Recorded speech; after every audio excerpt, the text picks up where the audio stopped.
చేస్తాడు, బాణాలు చేస్తాడు, లేకపోతే ఆయన ఇష్టం ప్రమిదలు చేస్తాడు. ఆయన ఎలాగైనా చేయొచ్చు, ఆయన ఇష్టం అది. మానవులమైన మనమందరము ఆయన పుట్టించిన మనుషులు.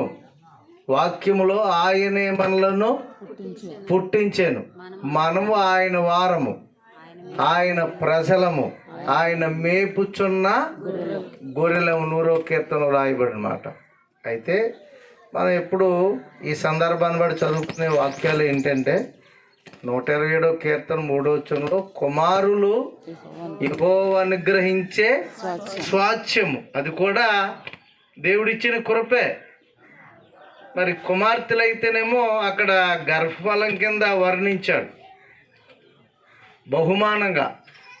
ఏమండి, కుమారులేమో స్వాస్థ్యం అన్నాడు, కుమార్తెలనేమో ఏమండి గర్భఫలంగా బహుమానాలుగా పోల్చినట్లుగా ఉంది బైబిల్లో. దేవునికి స్తోత్రం. దేవుడు ఎవరినిచ్చినా పర్లేదు, బుజ్జి గారికి ఇచ్చిన బిడ్డలందరినీ దేవుడు ఇంకా ఇంకా ఆశీర్వదిస్తాడు. ఇంకో విషయం ఏంటంటే